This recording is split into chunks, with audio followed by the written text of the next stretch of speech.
ஆதாம் தவறு செய்த பின்பு எல்லாமே ப்ராப்ளம் ஆயிட்டுங்க. எல்லாமே ப்ராப்ளம் ஆயிட்டு. படைப்பு எல்லாமே ப்ராப்ளம் ஆயிட்டு. உணவு எல்லாமே ப்ராப்ளம் ஆயிட்டு. இயற்கை எல்லாமே ப்ராப்ளம் ஆயிட்டு. தண்ணி ப்ராப்ளம் ஆயிட்டு. காற்று ப்ராப்ளம் ஆயிட்டு. சூரியன் ப்ராப்ளம் ஆயிட்டு. சந்திரன் ப்ராப்ளம் ஆயிட்டு. எல்லாம் என்ன செய்யுது? மரணம் தான் உண்டாக்குது. இந்த உலகத்துல என்ன இருக்குன்னா மரணத்தை தவிர எதுவுமே இல்லை. கர்த்தருக்கு ஸ்தோத்திரம். ஆனால் இந்த உடல் இந்த உலகத்தை தேடுது. இந்த உடல் பிரபஞ்சத்தோடு கனெக்ஷன் இருக்குது. இன்னைக்கு புரிஞ்சுக்கொள்ளுங்க. ஆகவேதான் இயேசு சொன்னார், பொருளாசையை குறித்து எச்சரிக்கையாயிருங்கள். ஒருவனுக்கு எவ்வளவு ஆஸ்தி இருந்தாலும் சொல்லுங்க, அப்புறம் எவ்வளவு ஆசை இருந்தாலும் மரணம் தான். அதோடைய முடிவு அவ்வளவுதான்.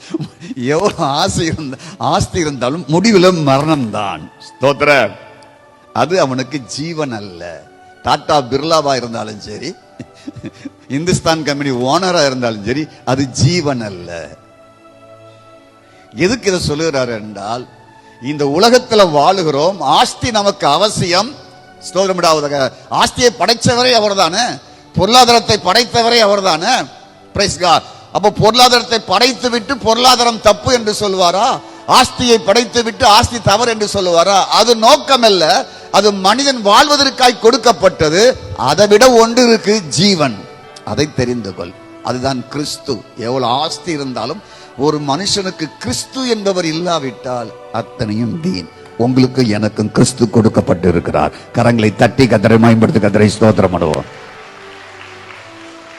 உங்களுக்கும் எனக்கும் கிறிஸ்து கொடுக்கப்பட்டிருக்கிறார். கரங்களை தட்டி கர்த்தரை ஸ்தோத்திரம். நல்ல கரங்களை தட்டி கர்த்தரை ஸ்தோத்திரம். யாரோ நித்தியத்திற்கு போனா ஒரே கேள்வி, இயேசுவை விசுவாசித்திருக்கிறியா இல்லையா? அவ்வளவுதான். வேற ஒண்ணுமே அங்க கேட்க போற. இயேசுவை நம்பினியா? அவ்வளவுதான். ஜீவனை நம்பினியா? ஜீவனை ஏற்றுக்கொண்டாயா? ஜீவ விருட்சக்கனியை நீ ஏற்றுக்கொண்டாயா? ஒரு கேள்விதான், வேற எதுவுமே கிடையாதுங்க.